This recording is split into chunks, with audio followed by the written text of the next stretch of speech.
I've watched a lot of documentaries about different types of cults. And when you hear ex-members, they always say, you know, I never thought that somebody could say the thing that would make me believe.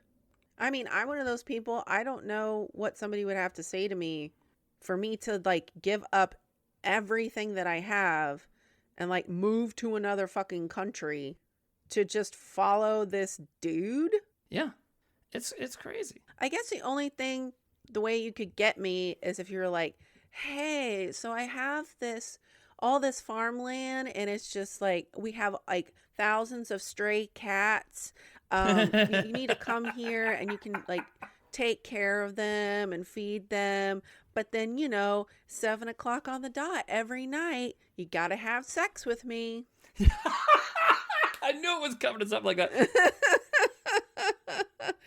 You're one of my thousands of wives. But you get to play with cats all day. But cats. So what would you think you would say yes to that?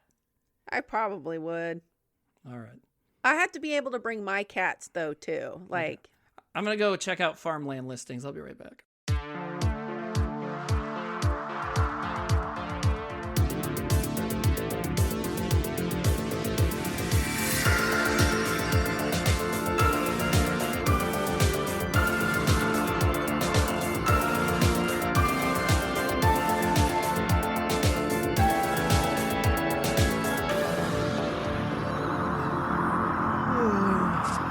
Wait to go through menopause and not have a period anymore.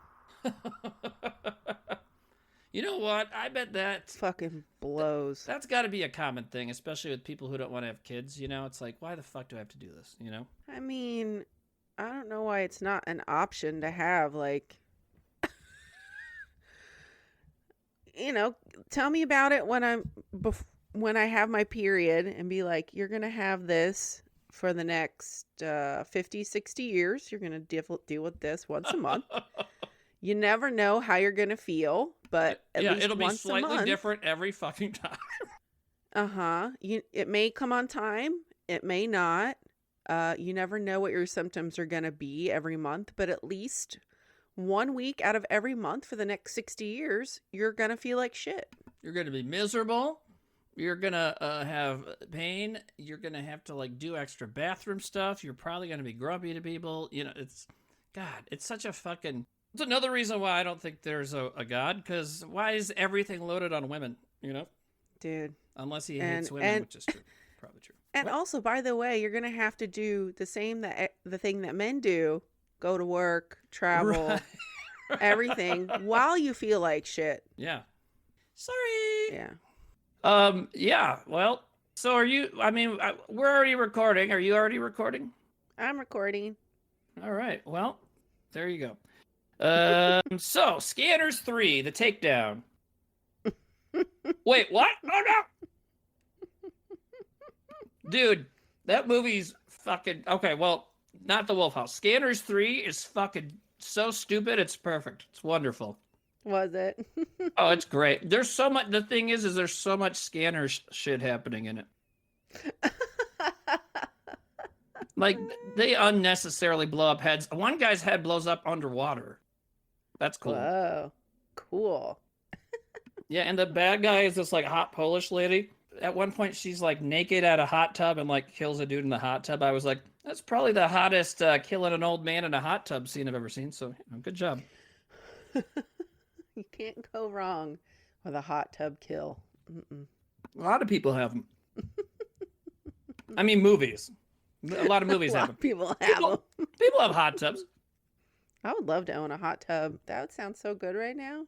Would you, okay, so even though it's wintry still-ish outside, right? Would you still go in the hot tub, like, outside? Would you do an outside hot tub even in the winter?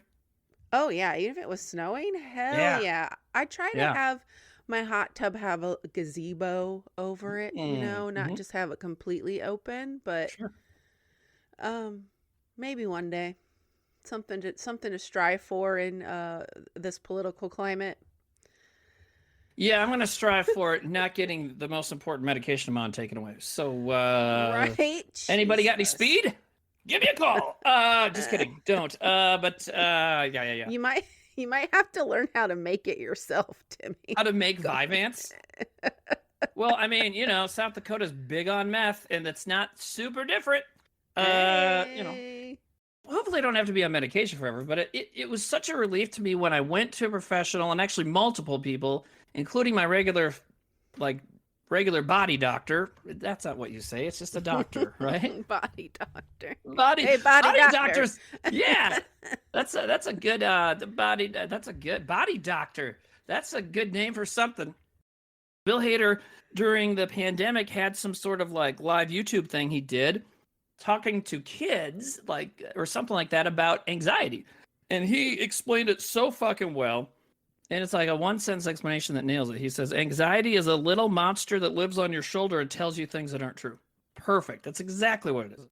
This voice telling me that I didn't really have all this stuff. Well, I guess the cool term would be imposter syndrome or whatever. I was going into therapy, regularly getting my pills, regularly going into therapy, telling the therapist and the person prescribing me pills, I just don't know if I have this. It's like, and they tell me how many times, you fucking do.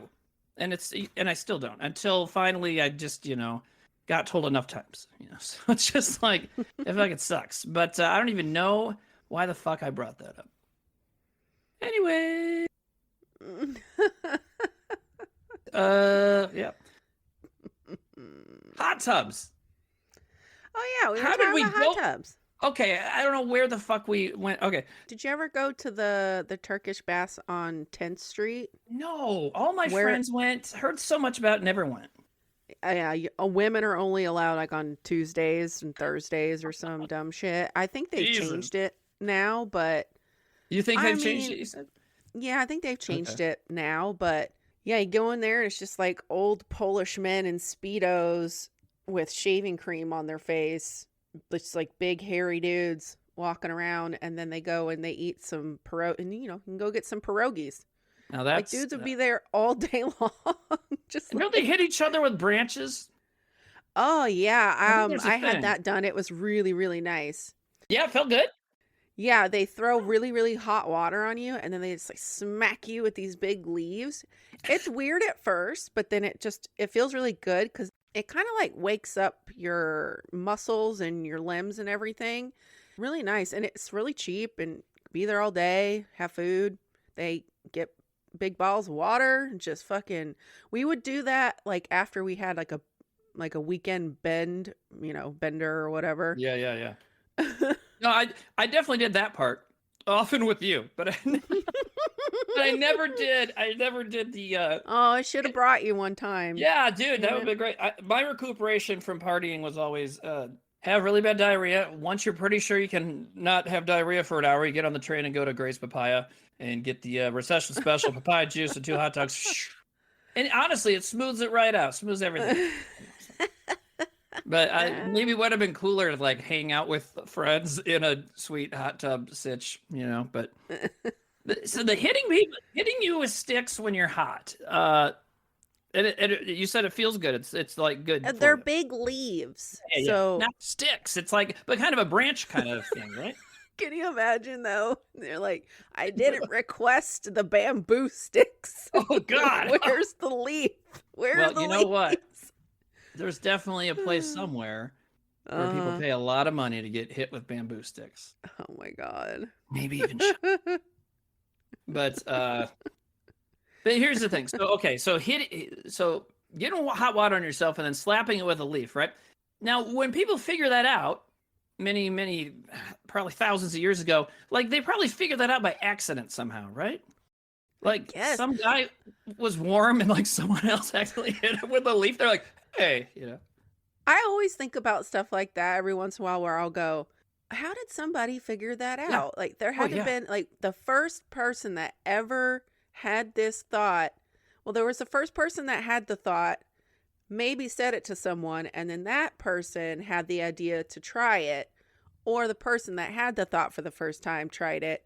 I think we forget about that a lot of times, like where things come from. Yeah, that's something I've thought about all the time too. And it's fascinating, right? And like, I think about it a lot with food, right? Because it's like syrup, so were these guys just fucking licking trees and dying and, like and then one of them was like, "Hey, I found one that tastes good and doesn't kill you."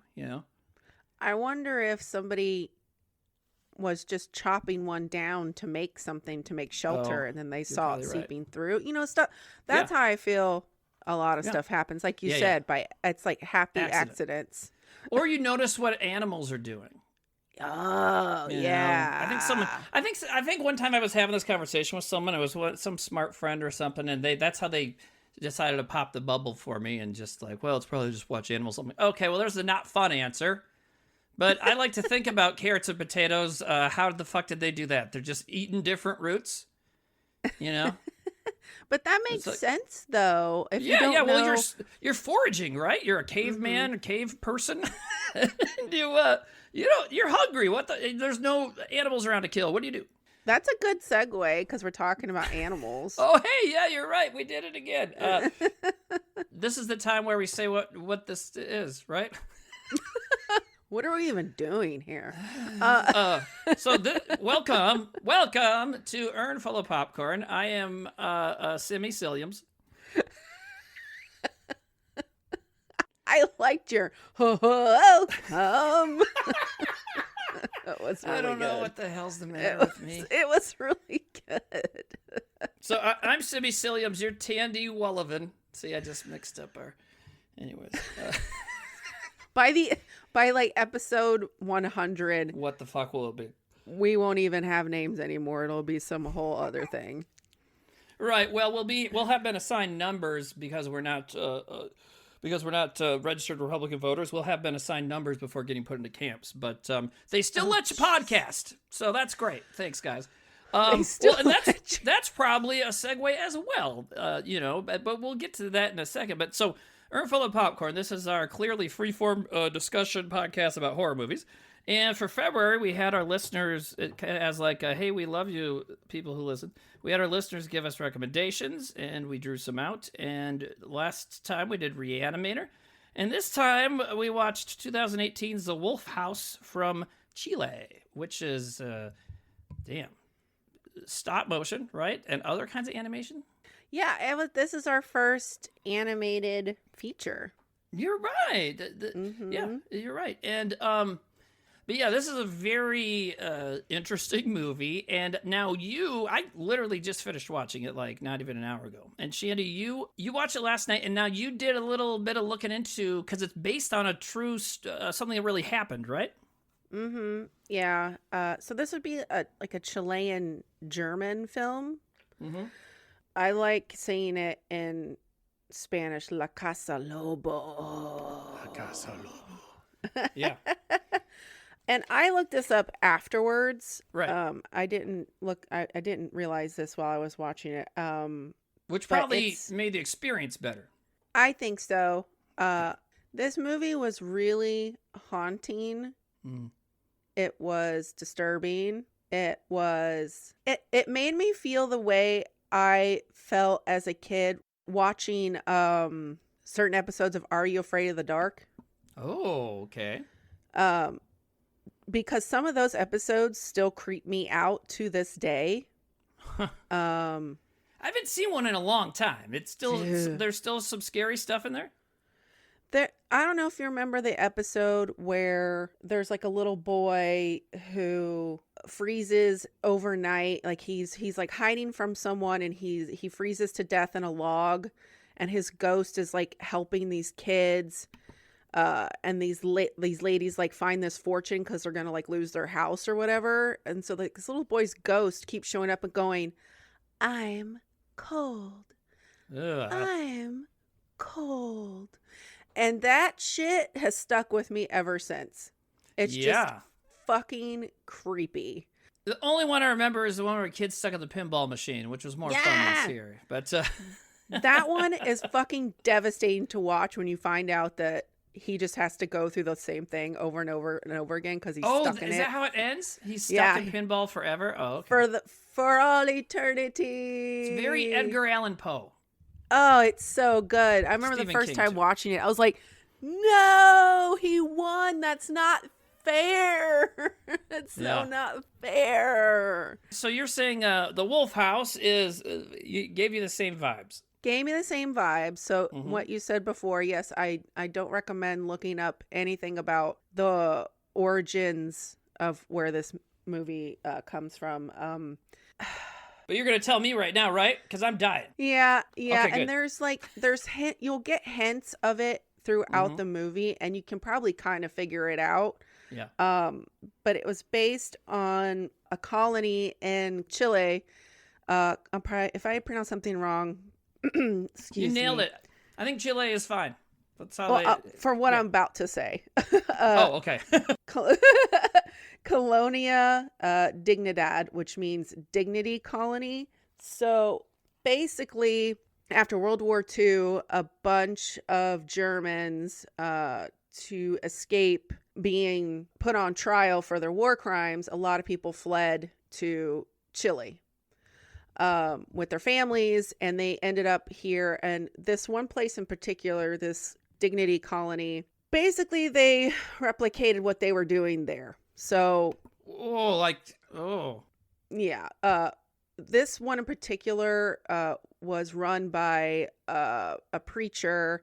It basically became a cult, and they were eradicating the natives of Chile and putting them to work and making the children work, and it basically just became another internment camp. Another Holocaust. Yeah. On a lesser scale, but still, yeah. Yeah. So reading about it was really sad. It made me really sad because the little girl Maria in the movie, you when I said you'll get glimpses of like where this story is being put into this movie, is her talking about, how she has to work, and she's just a little kid, and she's hungry, and the wolf in the story would be the white man, the Right. Germans, Nazis. the fucking Nazis. Right. So yeah. But I like how they intertwine this story with old Grimm's children's stories. I caught 3 of them for sure. I'm sure I there's more. I only caught 2. What else did you catch? Well, okay, so 3 Little Pigs, obviously, right? Uh-huh. And what's the other one you caught? Little Red Riding Hood. Oh, I didn't even think of that one. But they referenced Snow White and Hansel and Gretel a little bit too, with the hungry kids towards the end. So that's what I thought. But yes, Apple. the Little Red Riding Hood, obviously, duh, I can't believe. Hello. Anyways, yeah, this. I mean, and it's not even, the story. I mean, this is a very kind of metaphorical artsy movie, even more so than Eraserhead.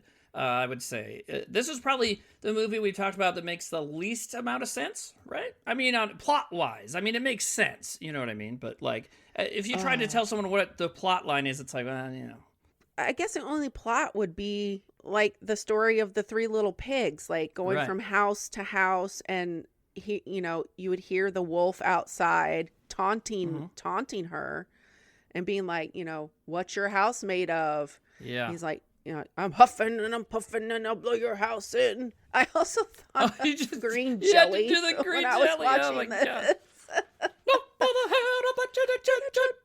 So fucking good. Or sorry, green jello for any green Well, they jelly. were green jello, and then they Yeah. got sued or something, right? So did you watch the credits all the way through? All the way till actually the thing was over? No, I didn't watch it till the very, very, very, very, very, very end.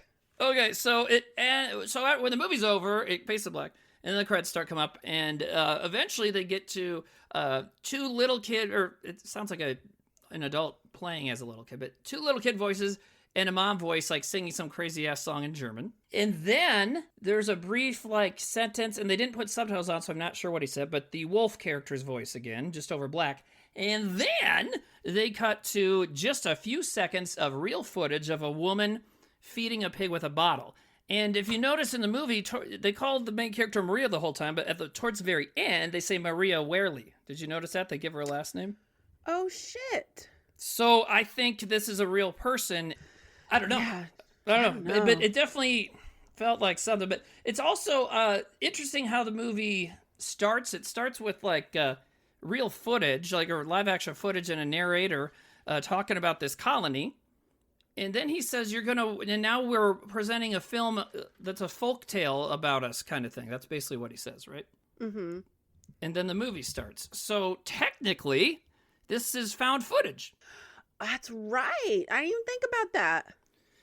Yeah. Wow. And possibly the only found footage that is within the world of the film, it's found footage propaganda. Because if the cult made this movie and is showing it to you, well, this is like, technically, in the world of the film would be kind of their propaganda, which, given how it ends, I think is accurate, So yeah, that's what I crazy. did read a little bit about this movie. And when you said propaganda, you hit it right on the head. Mm-hmm. Because that is the premise of the film, is that this is the film that they show to people to indoctrinate them into the colony. Okay, that makes a lot of sense. Yeah, this is to get their followers to stay there. Yeah. So Crazy, right? Could you imagine watching this? I'd be like, being shown it and having it work. Oh man. So I'm looking up this Maria Werley. Maybe it wasn't a real person, and so maybe that footage was just one of the women there who did that kind of stuff. Who knows? But yeah, obviously, Colonia Dignidad was real. And by the way, you did pronounce it right. Hablo un poquísimo de español. So yeah, but which is great. When I watch a movie in Spanish, I do sometimes, when they speak slow enough for dumb white people, sometimes I don't need the subtitles. But anyways, obviously the thing is very much about kind of getting someone to be okay with horrible things. Is kind of how it felt towards the end. Did you notice? So that you got the narrator says, "Oh, this is this is a propaganda film." And then, that's when all the animation starts, and it starts making this house. Like, she's running through the woods, and it makes a house. Did you notice what they did right when they were making the window of the house the first time?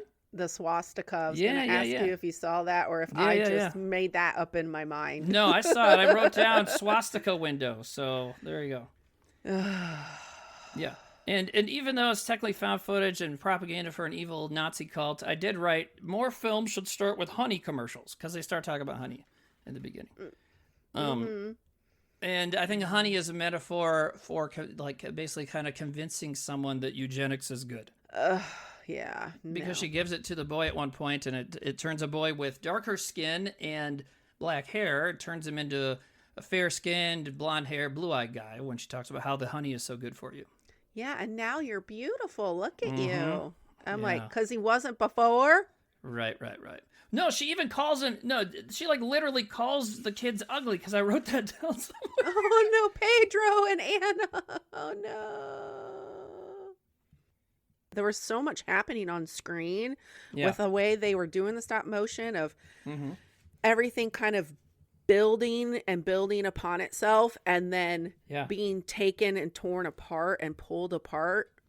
So cool. I mean, it's constantly in motion, like the entire time. It's moving, which is cool. Yeah, it's like her showing up on the wall and then coming from the wall onto the floor. Man, I didn't have. I'm gonna do this after we're done talking, but I'm gonna look up and see if there's any behind the scenes footage of them making this, because I would really love to watch them. Maybe just like a couple minutes. Yeah. I have a lot of questions as well, because there's parts where, a lot of it's stop motion, but there's parts of it where I was curious about the size of the puppets in the set. Because, there's a part later on where there's leaves blowing around, and those are, from what I could tell, real leaves. And they were in the movie, they were right the same size to the character in the movie as it would be to us, right? Which means possibly the puppet, at least in that scene, was humans, full size. You know what I mean? Yeah, giant puppets. I thought about that too a few times, because a lot of the stuff on the set didn't look like it was recreated and made into miniature things. They looked like real life things. Right. But that's what's so cool with what you can do with is perception the word I'm looking for? When you shoot from a certain angle, the Leaning Tower of Pisa, where people take the photos in front of it, and making you look like you're the same size as this ginormous thing in the back. Oh, forced perspective. That's Thank you. There you go. And Art I think terms. Hey-oh. And I think the most famous, easy to understand term for people would be that's how they shot Ian McKellen and the Hobbit actors for the Lord of the Rings films. There we go. You know, like he's in Bilbo's house and he's fucking huge, but he's not. Although I'm pretty sure Elijah Wood's pretty small. Anyways, he seems like a cute little guy, doesn't he? Yeah, I think he's like 5'5", 5'4". Yeah. And I think he's only like a month older than me. Which, it's fun when you find out someone hugely successful is the same age as you and you're still opening bills. Anyways, but here's another thought I had, because we obviously a couple episodes ago we talked about Eraserhead, and we just mentioned something about it earlier. But what did David Lynch always say about what he wanted film to be? A moving painting. Well, this is literally a moving painting through much of it. Like the whole thing. Yeah. I mean, there's shit. parts that are just stop motion, but the painting thing is like happening almost all the time. It is seriously probably one of the coolest things I've seen in a long time. Yeah. It was just, everything was beautiful about it. I didn't even care that you could see strings sometimes when they're kind of like moving moving things forward and backward. And I'm wondering if it was just really intentional for a lot of it to look really crude. A lot of things look like masking tape and just saran wrap or like cling wrap. And paper mache. There's paper mache. There was a lot of paper mache. So a lot of times I was just going, yep, this movie really solidifies for me that dolls, especially like porcelain old dolls, are fucking creepy as shit. Yeah, and there is actually, because they use porcelain doll parts and maybe even what looked kind of like Barbie heads at one point. But so there's an even creepier doll type that is used, at least creepier to me, at one point in the movie. And so, I'll just say, just so I can explain why these are creepy. If there is a story of the movie, like what's probably going on in this girl's head, or like it's in the propaganda film, this girl's running through the forest and a wolf is chasing her. So she goes into a house and it's dirty and gross, but in the house are two pigs. And she raises the pigs and they eventually turn into children. And then at some point she starts a house on fire. They get burned and so they're all black and stuff, which is kind of apparently a metaphor for them not being white people. And then she like turns them into fair skin, blonde hair, blue eyed people. And then the kids try to eat her. And then she goes with the wolf. So, which is, I think, if it's propaganda, it's like, well, the wolf is here to, the wolf is a cult basically, or, racism or Nazism or the cult or whatever. But anyway, so right towards the end when the kids are going to try to eat her, there's like a couple of shots where they're these like puffy kind of soft looking dolls. Do you know what I'm talking about? So, and I don't know if you've ever seen these, but that is a thing I've seen before, and I wrote down in all caps. Now they're those creepy pantyhose dolls that grandmas sell at craft fairs. They're like, cause you stuff with cotton and give them these weird little eyes. They're always fucked up looking because they look like someone wanted to make a Cabbage Patch Kid, but more fucked up and sexual. You know what I mean? Like, I want to make a Cabbage Patch Kid I can make out with, and not hurt my teeth. Because the Cabbage Patch have the hard plastic head. But I don't know. But they're super fucking weird, and I noticed that. But yeah, so it's definitely a mixed media sort of deal because there is live action thrown in there as well. And you mentioned last night, it made you think of Mad God, which is, an apt thing. Obviously, they're different stories, sort of, but I think they both kind of are about fascism, too,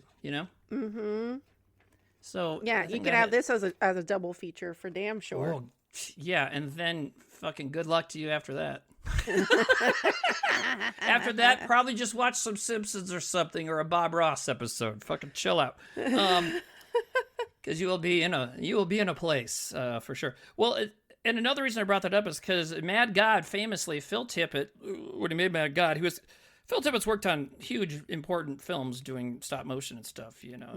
Alien, Star Wars, Jurassic Park. So over the 30 some odd years, in between him working on films, he was in his garage making Mad God, and stop motion it's very painstaking. And so this movie he's like stop motioning paintings, not just a moving figurine, but like a painting being painted in stop motion. And unless there's digital trickery I'm not aware of, I was just like, how fucking long did this movie take to make? Yeah, I wrote down the patience that has to happen making something like this is astounding. Absolutely. I wonder if I'm sure they storyboarded this entire thing. Had to. Yeah. I mean, geez. Because, I mean, it's like a minute of film is like how many thousands of shots, right? It's whatever 24 times 60 is. Yep. I really hope that they're happy with what they made, because it is just, I almost don't even have fucking words for this movie, it's honestly. It's like, you know, is this going to be something I'll say as one of my favorite horror movies or whatever? No, but it's amazing. And it's art, and it, you know, it's not something you can turn on and have fun with. It's kind of like one of the other things that film is supposed to be is, you know, this is a personal, it's obviously very personal, and it's like an expression. And, you know, the strings you mentioned, I noticed those too, but they weren't, at least not in some parts, it wasn't string. It was like cellophane. It looked like almost little strips of tape or something. Did you notice that? It did look like tape. Like everything looked dirty, just broken. Everything I felt broken. Well, that's a great way to put it. And yeah, especially when you put it that way, I bet it was intentional, because this is about someone being broken, you know, broken by propaganda so that they can be manipulated, you know, because that is kind of, when you think about it, I guess that's what brainwashing is breaking you in a way so that they can control you, you know, breaking your spirit. And what's crazy is this shit isn't too far off like what we're kind of experiencing right now in America. I mean, you have congressmen and politicians talking about wanting to put children to work on farms. It's crazy. And we were talking about ADHD earlier, and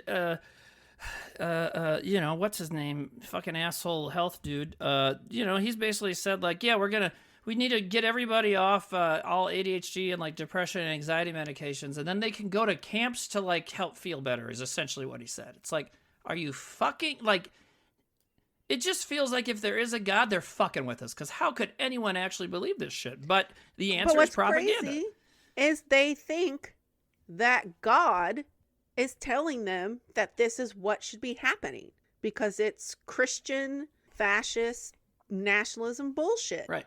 So they don't really think that. A lot of those guys aren't even religious, but they're saying that so people can vote for them. Mm-hmm.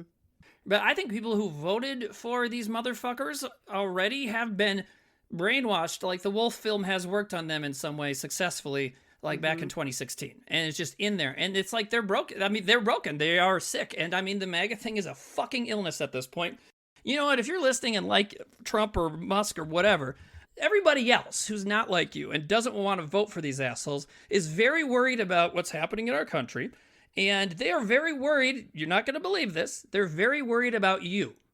Mm-hmm. We're very worried about people that still support them, because these are still our fellow Americans, and something has been done to you. And so when you're getting told by all these fascist assholes that they care about you, they're only doing that so they can get you to vote for them so they can do whatever they want. And so if you're listening to this and you actually are one of those people, and I very much doubt that'll happen, especially a half an hour in, because none of those people have an attention span this long. But you, which is why they got tricked into voting for him in the first place. But anyways, if you do, or if you know someone who does, you know what? You need to fucking talk to your friends and family. You need to give yourself a day or even 12 hours of not watching TV, not looking at Facebook, and talk to your friends and family and see what fucking happens. Don't you think so, Shandi? Don't you think? I mean, that's like, he's pulled them from being connected to other people. Does that kind of make sense? So what do a lot of cult leaders do? They prey on what people need, right? So a lot of these MAGA people have never in their life felt that they've had a purpose, felt that anybody understood them, felt that nobody fought for them. They're like the outcasts, right? In the whole scheme of America. If you tell them to their face, or you show them an actual piece of paper that says, look what these people are doing, and it's not in your best interest, they don't believe you, because they don't want to give up finally having a personality, finally having a feeling of purpose. Like, that emotion is so strong, and you can see how strong it is by how they are. Yeah. But also there's people who are doing very well in life that still follow him. And here's why. Because even there are people who voted for him who I think really are, like I said, outcasts and stuff. But you're right in that they all think they are because he's telling them they are. And he is telling them, you're not doing very well in life because of Mexicans and trans people. I mean, that's essentially, and so they're like, he's right, I'm not, even though it's fucking fine. Like, you know what? If you're white, it's fine. Like, there's like, people talk about the glass ceiling, right? About how, like, especially when it comes to women versus men, what they're making at work, there's a glass ceiling because women can only make so much just because they're women. There's like a limit, right? There's also a glass floor, I think. And the glass floor is whiteness. Because you can get to the bottom of the barrel, but if you're white, there's a fake floor in there. You can see everybody else who's on the real fucking bottom. And these people are being tricked into thinking that that they're these victims and all this shit, and that and that somehow, like trans people getting to use the bathroom, for example, somehow infringes on their rights. And it's all about because there's actual victims out there, and there's actual prejudices and actual isms being used against people. And the Trump's one of his big things is just telling these people, like, yeah, that's being done to you too. Like, people honestly believe, like, if you're a racist or a billionaire, that should be a protected class, like being black or trans or something. But those are fucking choices, It's insane. Insane. I forget that white lady who has basically spent her life trying to educate white people. She was like in a room full of people, and she was talking about, like, all the white people in here, would you want to trade places with a black person? And no one raised their hands. Because of course you wouldn't. And why? Because their lives are harder than ours just because they're black. There you go. And it's like, yeah, well, again, between you and I, it's preaching to the choir, but, it's just, it's just crazy. It's crazy that people don't understand that. Have you ever seen Triumph of the Will? Triumph of the Will. Yeah, it's the Nazi propaganda movie. I haven't seen it in a really long time. I saw it in high school. We watched it in film class when I was in college, and it's so funny because you see stuff like Clockwork Orange, or there's a couple episodes of Lost, for example, and propaganda and brainwashing videos being shown to people. You see that in fiction all the time. And then, when I saw Triumph of the Will, I was like, well, holy shit, it really is like this, because Triumph of the Will is like a shot of, like, flowers blooming, and then the Nazi flag. Here's a happy family having a picnic, and then Nazis marching. It's just fucking battering you with imagery that this is good.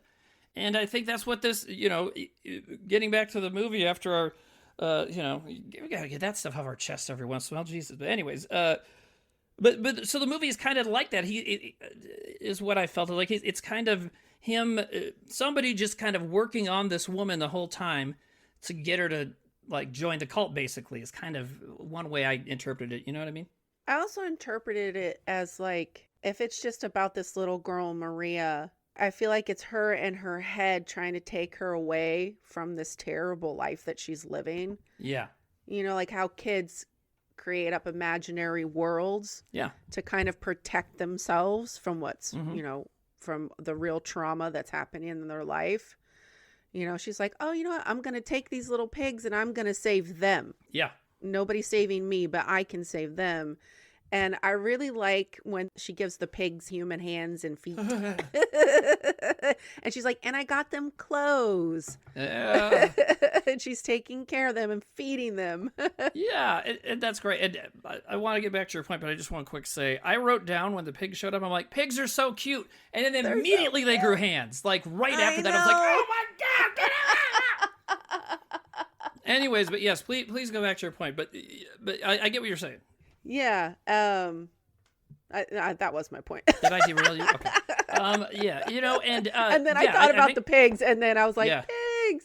I totally think you're right, and it is kind of what the Trumper is doing to these people, because it's like, here she is, she's in a bad place, and she, yes, like I said, is probably what's happening is she's imagining this idyllic life where she's got kids and stuff, and the burning down, the turning of the kids into like eugenic kind of people, and all that, and the wolf getting her to come with him at the end. That's all kind of what Trump's been doing to people, which is saying, like, the things you want to happen and the way you think they're going to happen, that's not ever going to happen. The only way you'll be safe is if you let me tell you what things should be like, and then let me take you with me on this journey. You know what I mean? Like, it's not even hiding the fact that they're just using them.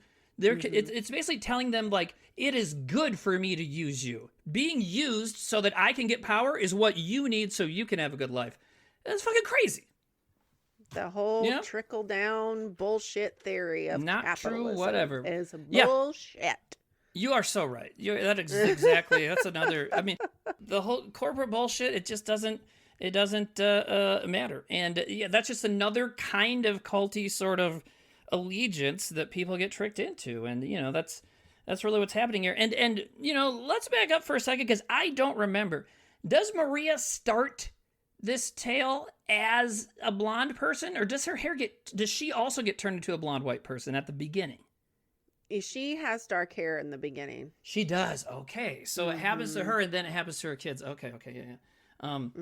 When she first gets to the house, it's very gross inside. And one thing I noticed that I've never seen in a movie before, you see gross bathrooms all the time, especially if you watch, horror movies from the 2000s. Lots of gross things, but I don't know why. They love dirty bathrooms, like in the Saw movies and Hostel and stuff. Anyways, but one thing I don't think I've seen before is disgusting toilet paper. And when she first gets into the bathroom there's like those rolls of toilet paper that are like black and stuff. Remember that? God, so gross. I wrote, this is why I have a bidet, you guys. Because Jesus Christ. I did think about Eraserhead a lot while I was watching this. I know you mentioned that earlier. But there were moments when there was just like dirt piled up on top of shelves and things. And I was like, oh, that's like an Eraserhead. That's really cool. I wonder if they're a fan of David Lynch, because it just felt like him too. It definitely, I wonder if he saw this before he passed away. I hope he did. Because I hope so too. People call lots of things Lynchian. Anytime that someone's too dumb to understand the plot of a movie, they call it Lynchian, which is, not true. I think that now I'm definitely too dumb to fully understand this movie, but also I have watched enough David Lynch shit, especially lately, that I can tell you this movie to me is very Lynchian. It's got, well, first of all, like we said, moving painting, and that's exactly what he was trying to do. They also have like flashing lights and stuff, and like some of the weird sounds and shit. And then yes, this Eraserhead connection you mentioned that I didn't even, when you said Eraserhead, I didn't even think you were going to go there. But the dirt pile thing is absolutely right. The other thing I thought you were going to say is that it kind of all takes place in one place, which is most of Eraserhead takes place in the guy's apartment. And this house is obviously, I think, all in the house, basically. Yeah, and you said the lighting. Oh, there were some scenes where the camera's moving in and moving around. I think it was a lot of like the table scenes. And then just like the light was changing. I mean, it was just so, God, it's like they really, really thought out. God, I'm at a loss for fucking words how to describe this shit. Well, it is. If you're going to make a stop motion movie, you have to have everything figured out. It's crazy. Yeah. I mean, I suppose you could you don't have to necessarily think about every single thing that's on in the background, for example. Okay. But in this movie, you do. Because in this movie, the background is always changing. Like if I shot a stop motion movie at my house and just had just a brick wall was the background, right? Well, I can shoot the little whatever, you take one frame. I can do that and move the guy and not have to worry about the background, right? But in this movie, the background's fucking always in motion too. So it's like, dude, this guy had to be so, and I think it's directed by two people, I forget their names, but they had to be so fucking fried after this.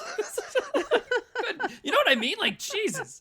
So much thought, Oh. It is a fucking huge work of art. This is like, if I was an art teacher teaching anything about stop motion, I would definitely be showing this fucking film. Hell yeah.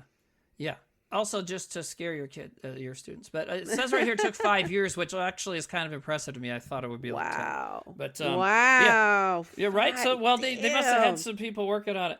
And, what's funny? And I'm just kind of randomly looking at my notes because this movie's more about a metaphor kind of thing, like we've been saying, than like, let's talk about the storyline, So, so it starts with a commercial about honey. And then, like I said a little bit ago, I think honey is kind of a metaphor for maybe, something they're brainwashing them into. Because when the boy has dark skin and black hair, she says, drink this honey, it's good for you. And he takes the honey, and that's when he turns into, blonde, blue-eyed, white person. And then it goes to the daughter, right? And she doesn't give the honey to the daughter. She says something about music and singing. You know what I mean? Oh, yeah. She's like, I'm going to give you. Oh, the little bird. That Yeah, impressed yeah. me too with the stop motion when the Yeah, bird the was in bird the stuff? cage. Oh, dude. Whoa. You know what so yeah, there's a scene early on where there's a bird in a cage and it's flapping and going crazy in that cage. You know what I wrote down, Shandy? Sexy? Sexy? Sexy?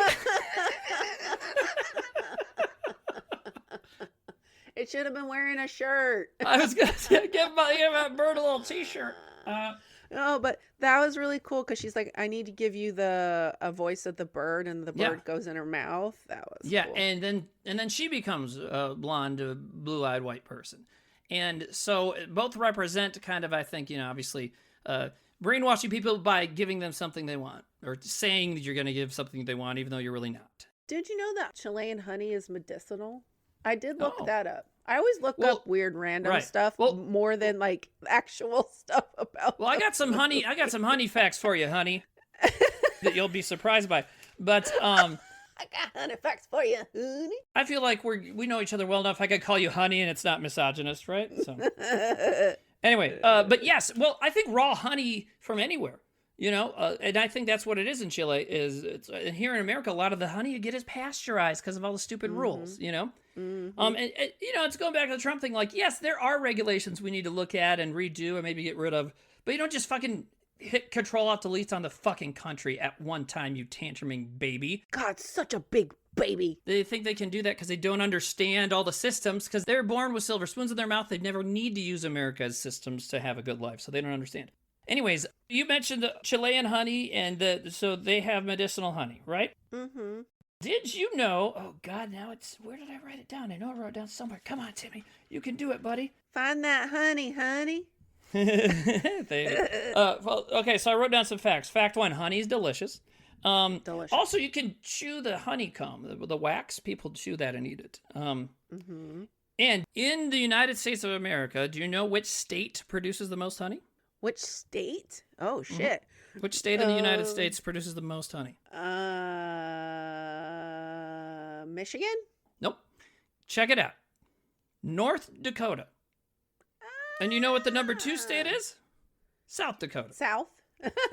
Yes, us, So North Dakota, 38,000 pounds of honey a year. Wow. Yeah, which still, South Dakota being 2 doesn't even do half that. South Dakota does about 18,000.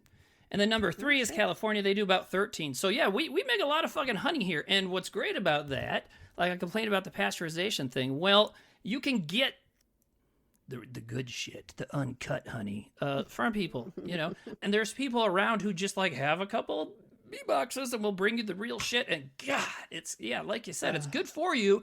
I mean, you can put like real honey on a spoon when you're having a cold and it'll like help you get over it, because it helps, it's got like good bacteria in it or something. Antiseptic properties. Mm-hmm. Oh, okay, yeah. And it probably comes from like the good bacteria in bees or whatever, Mm-hmm. Get back to the movie for a second. So towards the end, when she's getting talked into going with the wolf, right?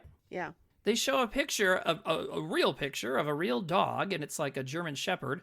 And so I'm sure that's, intended to bring up the images of Nazi stuff too, because Nazis so famously used German Shepherds at the concentration camps and stuff, right? Yeah. But he looks like such a good boy. He did. He was like such a nice looking dog. Too bad. I mean, you can't have a mean looking dog.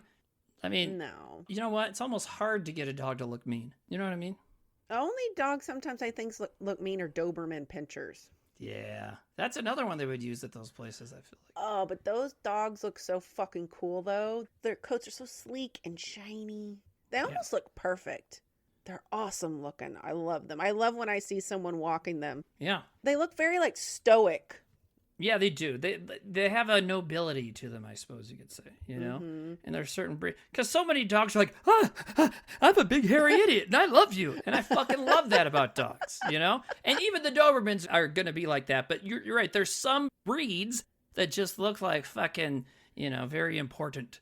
Weimaraners. They look like tanks.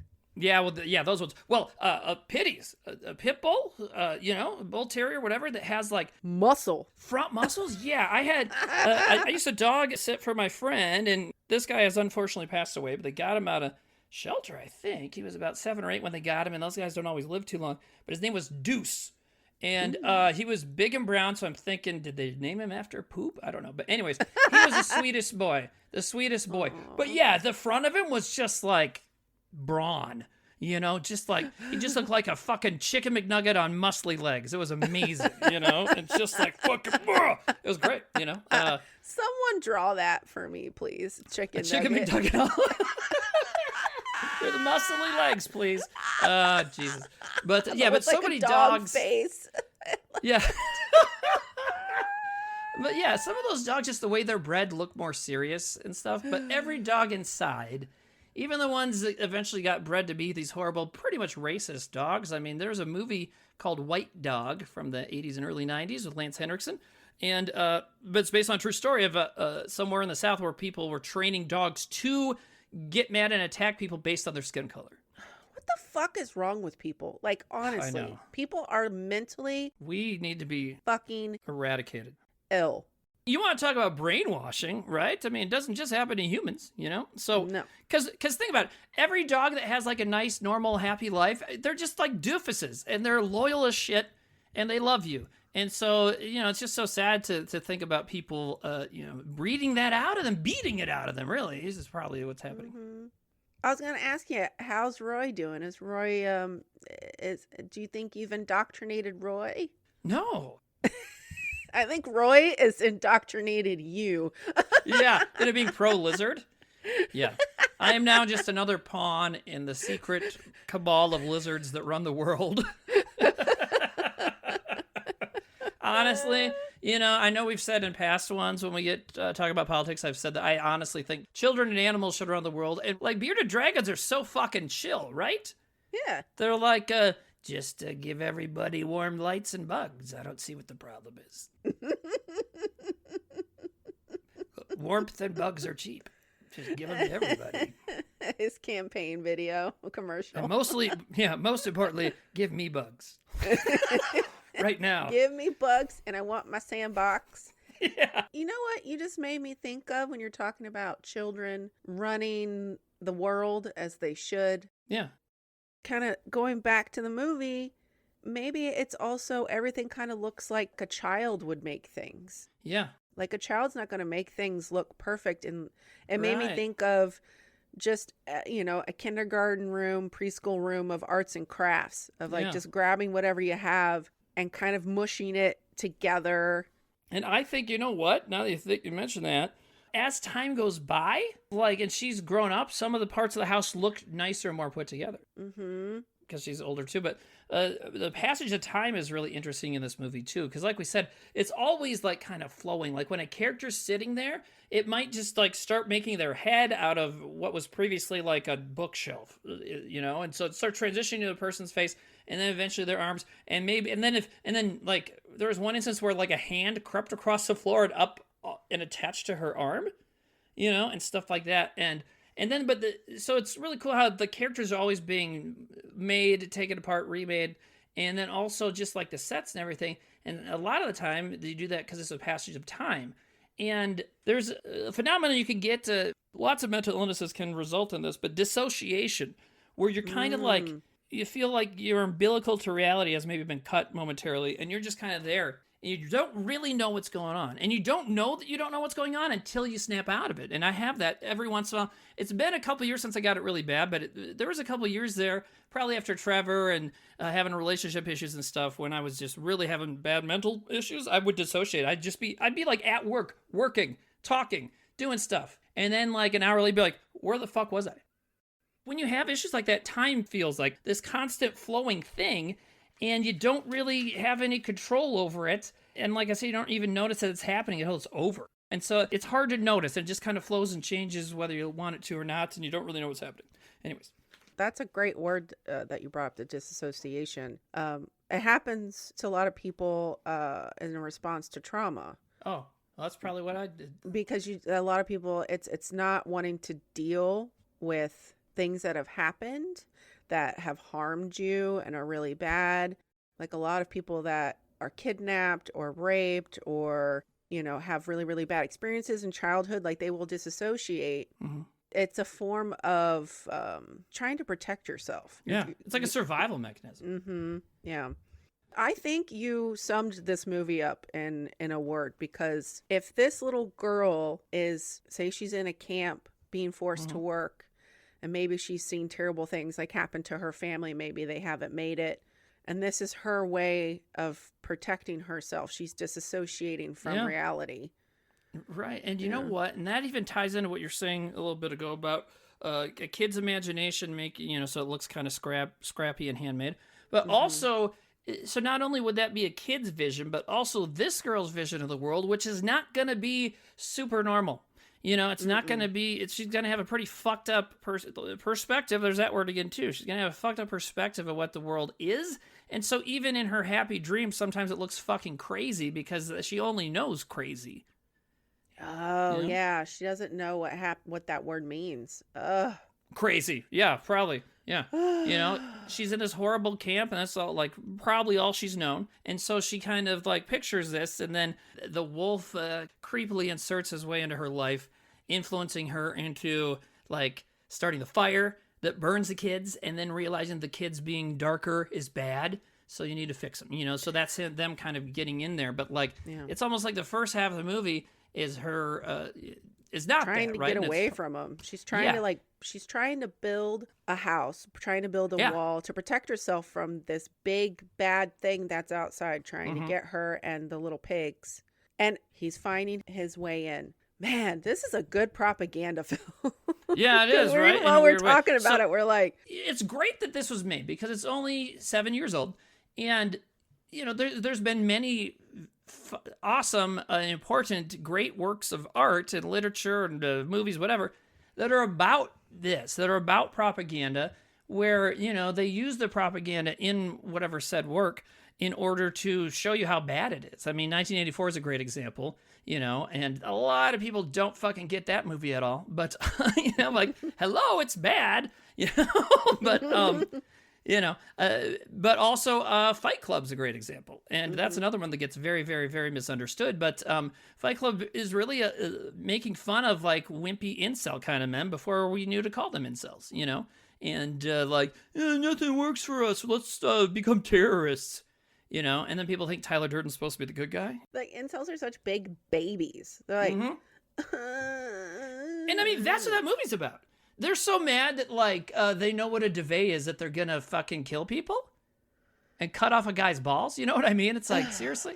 And then people thought that was, a good point. Whatever.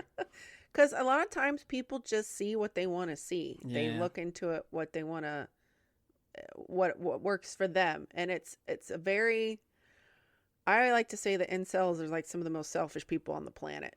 Hell yeah, they are. But you know why you're saying that? Because girls don't like nice guys. No, I fucking hate them. I was trying to come up with a good insult, but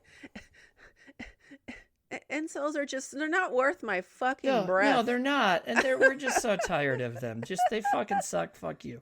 That's all you gotta say. It's always intrigued me how people can get indoctrinated so easily by just the words that someone says. Yeah. It's so, insidious is a good word for it, too. It's very, lurking in the background and secretive. And it's, in some ways, yes, humans are, humans need to stop patting themselves on the back, first of all. We're just monkeys with shoes, but not even that. As Bill Hicks said, we're a virus with shoes. But, everybody kind of ultimately wants the same thing, but then these motherfuckers find out a way, like you said, to just kind of craft a sentence, craft a brochure, craft a speech into a certain way. Here's what you need, and I can give it to you, and only I can give it to you. And so you got to follow me and fucking sell me your babies or whatever. And, let me come in and kill your pig children. But, there's an art to it. It's like Triumph of the Will. Triumph of the Will is artistic. There's not a storyline. It's just images clipped together for a purpose to express something, which is what a lot of films are, right? Especially art films. This could be said that. But the bad thing about Triumph of the Will is the thing they're trying to express is join the Nazis. So that's not a great emotion. I mean, I'm listening to the something Valo, that lady that like her and her dude like killed her kids. Yeah, And, yeah. Like for something, right? yeah, because he like God spoke to him or whatever, and like you're gonna kill your kids because it's fucking nuts. It is nuts. It's also scary to think. It's very scary. That in some way it is that easy. If you are that fucked up of a person, let's say you're born in a lot of money in New York City, for example, maybe 75, 76 years ago, and you never had to have a job. You always got your way. You only ever had people around you that tell you you're great and that think all your ideas are great, even when it's like, I want to put gold lame on everything in my house. So you get somebody like that who's had a shitty childhood, whatever, and now they're broken in a way that personally their own psychology is like, I need to talk a lot of people into doing something shitty so I can have power. Like I don't even know how I would get to that point. You know what I mean? But also, the other point I'm trying to make is that like it's scary how easy it is for someone like that, someone who's broken and decides to start a cult for whatever their fucked up reason is. It's scary how easy it is for those people to come up with the right fucking message and just get people to join. And like you said, convince them to kill their own children. It's crazy. Yeah, and you're a dad. That must be scary as shit. Yeah, what if my daughter comes home from somewhere like, hey, Dad, now I worship, aliens or some shit. And I'll be like, well, are they Chewbacca's? No? Then I have a problem with it.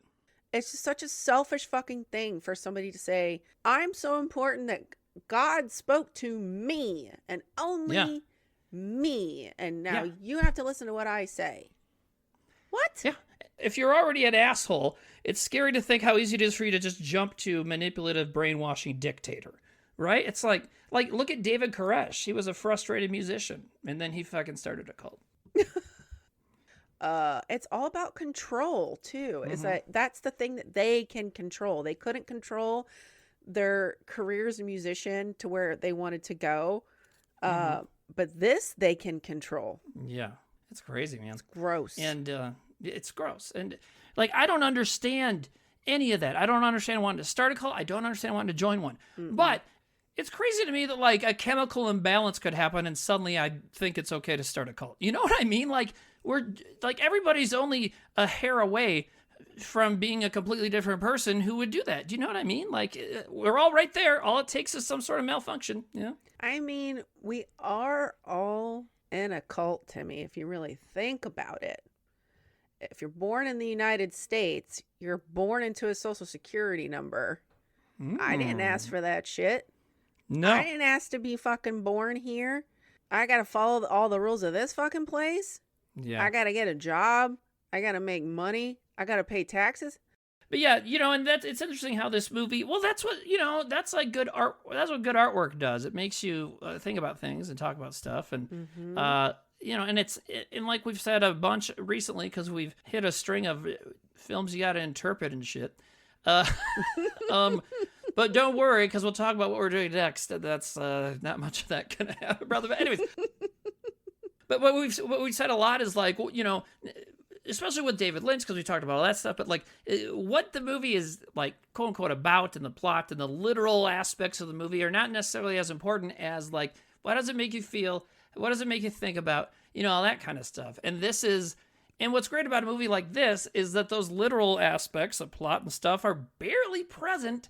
So pretty much everything there is just to provoke thoughts and emotions, And yes, it's clear the filmmaker was aiming for a certain, he was coming from a certain point of inspiration for this, right? Mm-hmm. The cult and all that stuff. But man, there's so many different things you could take from this that are, there's plenty of stuff you could read into this that have nothing to do with a cult. You know what I mean? So, like escaping abusers and then being convinced by the abuser to come back home is another way you could interpret this movie. That's a really good point to make too. That happens a lot. And also, leaving your abuser is the most dangerous time to leave them. So that's why a lot of people end up going back, because it's that scary, because you don't know what they're going to do.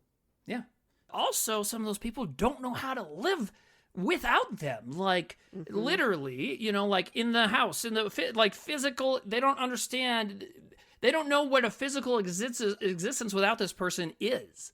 You know what I mean? Like they don't know how it would work without this person. Living by yourself, having a job, all that stuff. Sometimes those abusers do things like they won't let you have a bank account. They won't let you have a phone. They won't let you have a car. They make it so that you can't leave, which... You know what? They're fucking cult leaders, aren't they? Yes, it goes into the propaganda. A one-person cult. Yeah. It's a one-person manipulation. To make a one-person cult. You know what, though? Fucking A, man. That's exactly... Wow, I'm glad. Because we were both... Because you started saying that, I was like, holy shit, she's saying this about abusers, but I'm sure she and I both said this sentence 10 minutes ago about cults. You know, so, you know what I mean? It's like the same shit. So, yeah. Obviously, a good marriage would be a partnership, but there are people out there who think a marriage should be a one-person cult. I'm so glad we arrived at that, because I've never thought about that before, but it makes so much fucking sense, doesn't it? Mm-hmm. And we did it. You know what? We came up with that together. You know? We're a team. Good job, dude. We're a team. So we're not going to start a cult. One of us won't start a cult and make the other join. You know, I'm just telling you right now, I'm going to try my hardest to go the rest of my days without starting a cult, okay? Well, I wouldn't mind making a commune. Okay, a commune, totally different, though. You know, and you and I just communisted. I don't know what you would say, but we just communed, right? Yeah. We just communicated with this idea of the marriage cult thing, right? So a real commune is the opposite of a cult. Because it's everybody's the leader, so nobody's the leader. Coming in 2035, urn full of popcorns.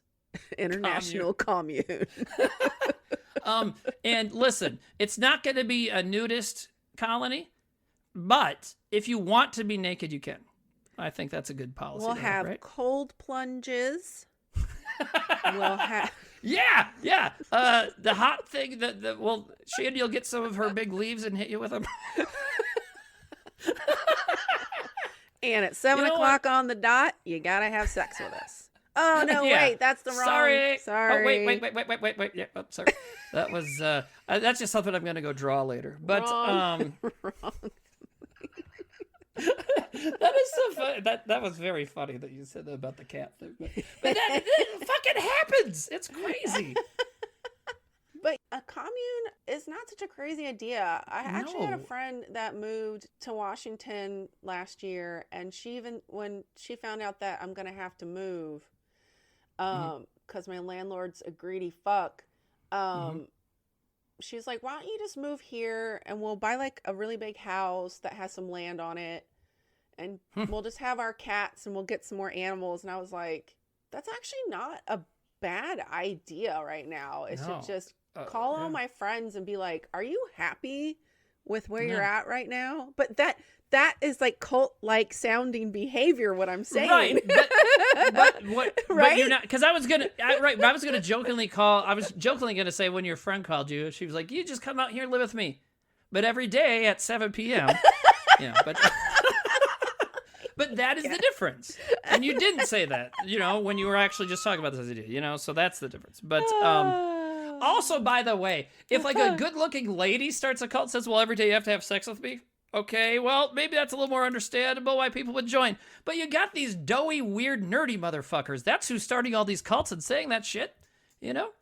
Yeah, because nobody wants to have sex with them, so they have to... Exactly, so he has to... That's listen, I have not had sex in a while. I've not been in a relationship in a while, and I buy a lot of tissue paper and lotion, okay? And I have more than one Reddit account, you know, but... I can't imagine going to those lengths to get laid.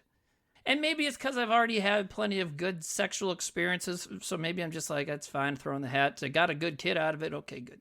But I also just like, man, I can't believe what these guys will do just to get women and sleep with them, you know?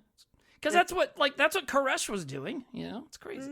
But wasn't he having them when they were really young though too? I think so. They were like 16, like 15 and 16. Yeah, Manson was right on that edge too. Yeah, 15, 16 kind of stuff, you know? And they were having babies too. Yeah. Like these dudes go for the young girls because their brains aren't even fully developed. Yeah. They're extremely easily manipulated. Right. The part of your brain that tells you kick this guy in the penis and run the other way as fast as you can is not fully developed yet.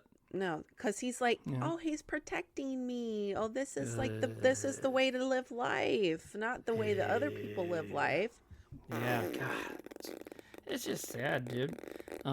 It doesn't matter, but there is something I would like to go back to with the movie, because there is. I think this has been a great episode, great conversation. But there's something I wrote down several times, and I'm like, oh shit, I haven't brought this up yet. Oh, and I think it's really fascinating because I think there's something it's worth looking into. Is okay, so the language in the movie, there's Spanish, but you also caught, I'm sure they also speak German at different points, right? I meant to say that, mention that too, but then we got into some excellent conversation. I feel like this has been a good talk, even though we took off from the movie. You know what I mean? But I think everything that, I don't know if you probably agree, but everything we've talked about is relative to kind of the feel and the tone of how it made us feel of what we just watched, which you even said, like, the most poignant thing. You've said some very poignant things, by the way. Cool. I'll make sure to edit them out because I want to keep up the mystique of me being an idiot. When you said that is what art is supposed to do. Yeah. And that is why it's very important that we have films like that remind us of history. You're right. And so this is all this is why we don't have a theme or a structure, so that this can happen sometimes. Mm-hmm. You know? Mm-hmm. You talk about what's really going on in there, and that's what's going on, is it's trying to generate a conversation about this kind of stuff. But yeah, so they were switching between German and Spanish. So you noticed that, you said, right? Mm-hmm. Do you think there's significance to the lines that are said in Spanish and the lines that are said in German? I think so. Yeah. I think so. I am, because the wolf never speaks in Spanish. He does. Does he? Yeah, he does. It starts happening right around the time when the fire starts, and he starts talking to her after that. Right, you know what? It's right before she gives the boy the honey that the wolf switched to Spanish, when he finally got the woman to start turning her kids into Ubermensch, you know? So that's interesting. And then she's also speaking German sometimes too. You notice that, right? Mm-hmm. Yeah, so so he's German, and then he does speak Spanish a couple times, and it almost seems like it's when he's starting to break through her psyche that he starts speaking Spanish. I mean, if you think about it, so when the Germans went to Chile, they didn't speak any Spanish, and the Chileans didn't speak any German. So when they're starting to intertwine and starting to learn each other's languages, that's how you can, how you're saying he started to manipulate her by using her own language. All right. Not only so that they can literally understand you, but also it's a way to pretend like, hey, I care about your culture. Mm-hmm. You know. The other thing that I thought was interesting involving language and stuff. So many times in the movie, the wolf goes, Maria, Maria, my little songbird. Yeah. And then at one point, she starts doing that to her son, Pedro. Pedrito, little Pedro. Pedrito. Were you super creeped out when they were all holding hands and that Pedro was singing that song? Oh, yeah. Yeah. It was really creeping me out. Super fucking creepy. And it feels like at that point the children are indoctrinated. Mm-hmm. But I didn't even think about this till now. That when I was in freshman of high school, I had moved down to Florida from Missouri because my dad retired from the military.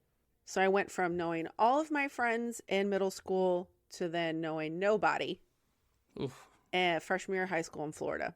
I went from like a small town to like a big town.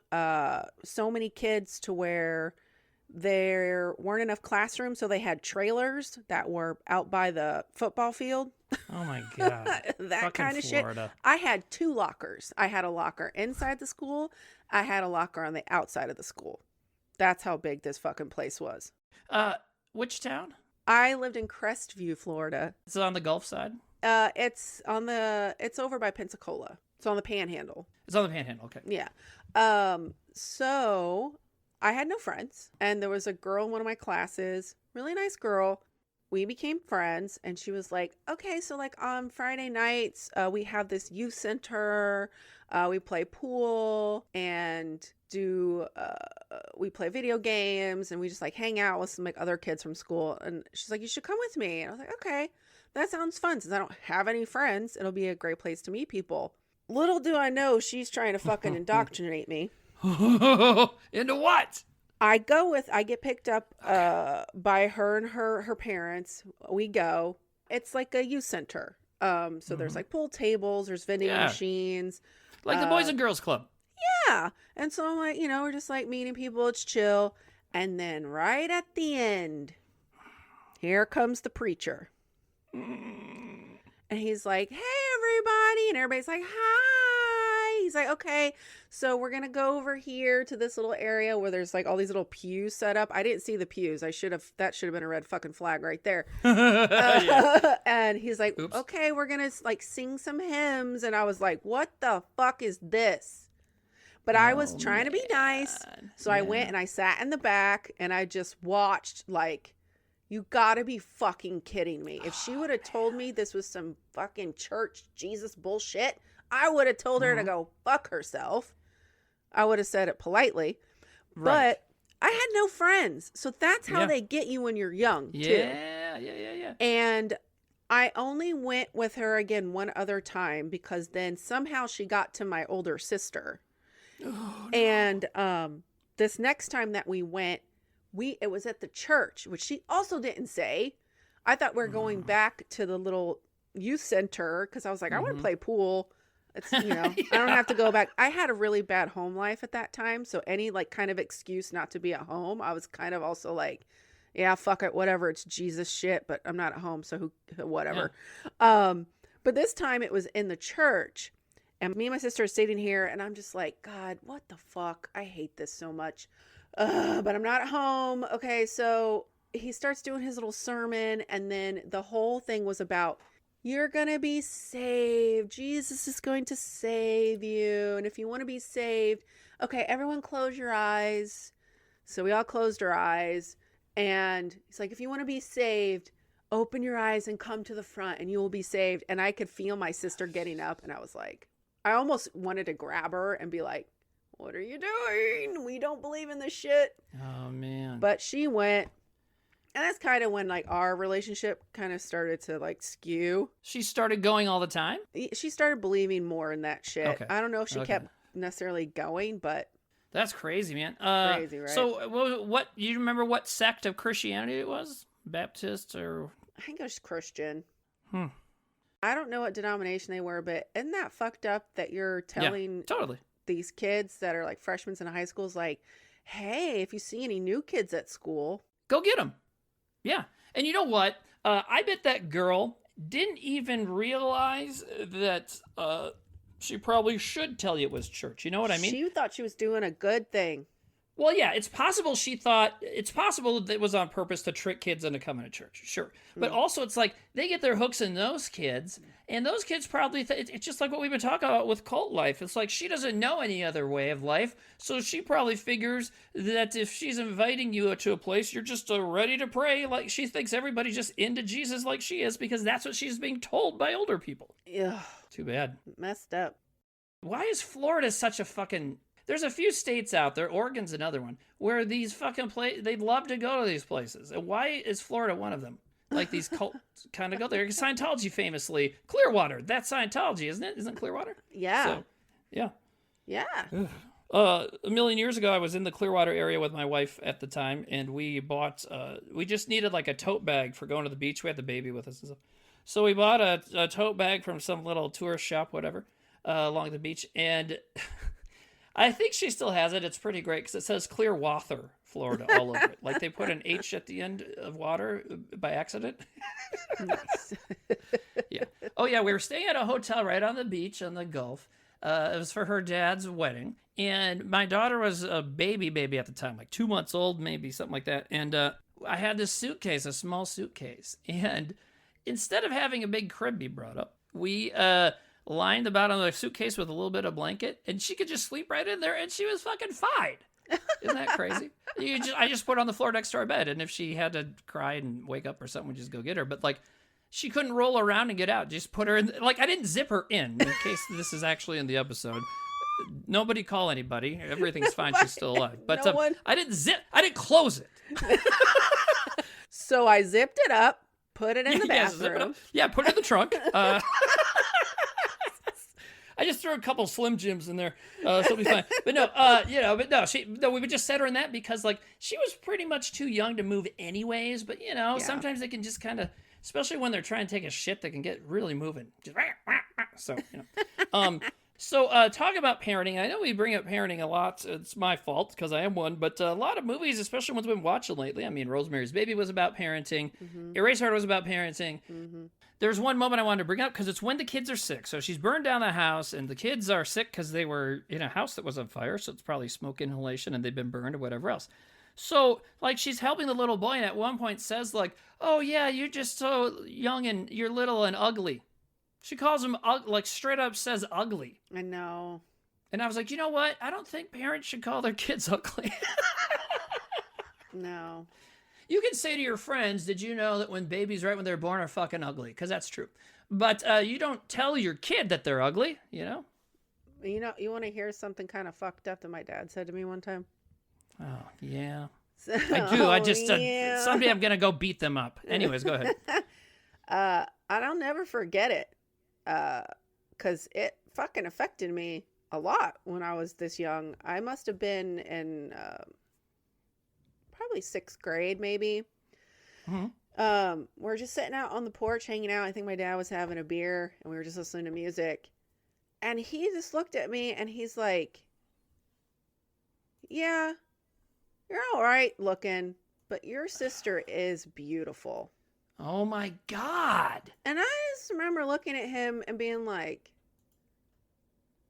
what kind of fucked up thing is that to say to your kid? Yeah, dude, what the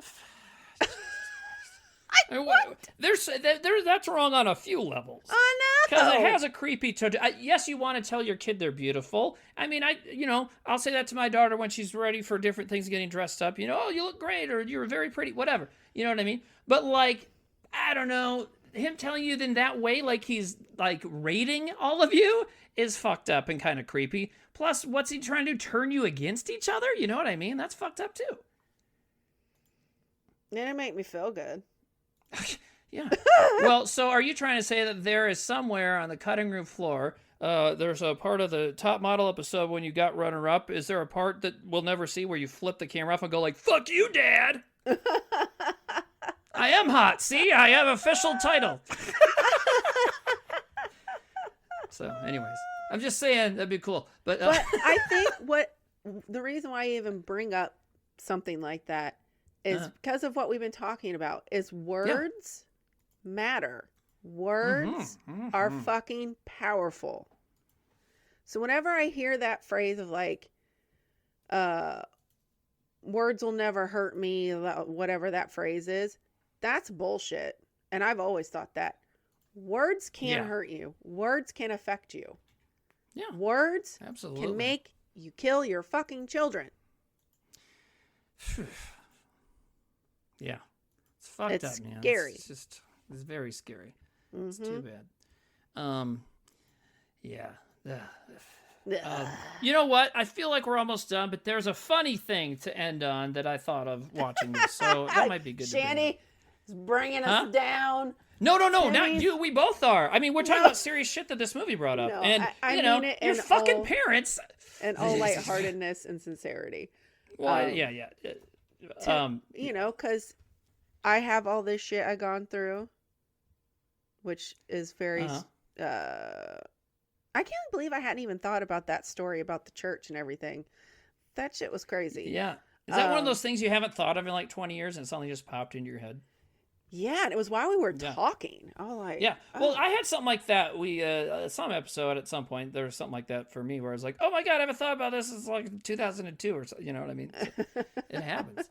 But that's like I said, that's what movies should be entertaining, but they can also be this. And I mean, it was still entertaining in ways too. But it's it felt it was very thought provoking, and that's good. There's a part early on. She's reading him a story called The House and the Dog. Mm-hmm. And the dog jumps out of the house and runs off, right? And so my mind went to Billy Madison when he's in kindergarten and he stands up. He's like, "You get off your ass and you find that fucking dog." So it probably muted part of me for you, but no, I heard it. You got it? Okay, good. Because I backed away from the mic, so I wanted to make sure it got through. But anyways, but yeah, that's just what I thought of it. So the next few minutes I was unable to take seriously because I kept thinking about that. But that's an example of, PG-13 movies can say the F word once, and that's an example of them doing it very well. Oh, yeah. Did we talk about everything you want to talk about this? I think so. I mean, we got to pretty much all my notes. The only notes we didn't get to were stupid, like the one I wrote down here that says, "Good detail on the pig's butthole." I think this was a good sesh, I think so, too. You know what, too, is, I don't know if you reached out to the person that suggested this, but I think if I remember, I'm going to reach out to them. One, just to say, like, thank you for suggesting this, but also I wanted to kind of hear their thoughts on this, too, of why they picked it. Yeah, and are they okay? Are you taking a cold? Are you taking a cold shower right now? I want to find out. It's 7:00. What are you doing? And thank you to everybody who submitted movies, and even the ones we didn't watch this month. They brought up good ideas. I mean, Society was in there, right? So we should probably actually do that one sometime. Do you want to say what we're gonna watch next month? Yeah, well, and I kind of want to talk to you about it, and we can hash it out right here on the episode. So our idea, which was, you're not going to believe this, but this was Shandy's idea. Well, anyone that knows me will be like, "This wasn't your idea?" No, it wasn't. Shandy texted me one day and said, in March, let's do martial arts horror. But the two that we've ended up on, I would not say are martial arts horror movies, so I think what we should say for March is that we're watching horror movies with ninja swords. Should we say what we're going to watch next? Yeah, why not? Okay, Ninja 3, The Domination, right? Yeah. Now, you've seen that before, right? Yeah. Yeah, I was going to say, that would be, and like I said, I never movie shame people, but if you had not seen that, I would find that weird because it's such a fucking Shandy movie, in my mind. I think you actually suggested it to me before, and that's why I ended up watching it. Really? Like a long time ago or something? It was a few years ago. No, you know what it was? Because this has been happening a lot. Kind of a reason why I even brought up doing this podcast with you is because I'll start watching something and I'm like, I wonder if Timmy's seen this. He probably has. And then I text you about it and you're like, "You haven't seen it? It's fucking awesome, right? It's right up your alley." And I'm like, this movie fucking rules. It was that movie? It was Ninja 3? Uh-huh. Okay, yeah. But yeah, and then we're also going to watch, I think, Versus, which is from 2001-ish, Japanese. And it's about Yakuza guys in the forest and get attacked by like zombies or something. Cool. But it's 2 hours long. So, make sure you bring your Depends, Shandy. But anyways. Anyway, so yeah, let's wrap this up. So Thank you. This was a good episode. Crazy ass movie. Thank you for suggesting it. Because we never would have seen this if someone hadn't asked us to watch it. So no, cool. I don't think this would have come across any. Yeah, there's no. I don't think so. No. Very cool. So this is the thing. We're done. And don't forget to visit us on our website, earnfullofpopcorn.com. URNFULLA popcorn.com. And what about other social media things? Follow us on Instagram at earnfullofpopcorn. Same. URNFULLAPOPCORN. Wow, you nailed it. Yeah. Also, you can always just look for us directly on your podcast thing of choice, if your choice is either Apple, Spotify, or YouTube. So, and there's other things out there. I'll look into it. Like I said last episode, if you would like to see this on some other service, let me know what it is. All right. Well, so thank you to Jordan Cooper for writing our kick-ass theme song. And thank you to Canada's own Steve Ward, currently Canadian, soon to be an American once we buy his country.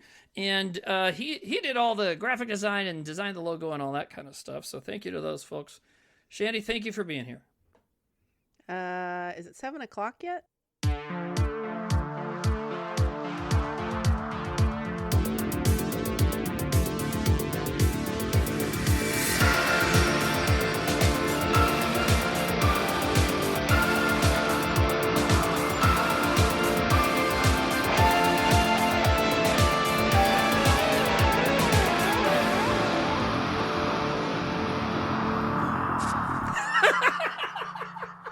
fucking perfect. How did you do? You knew it. You wanted to have you wanted the button, and you got the button. Good job. Yay!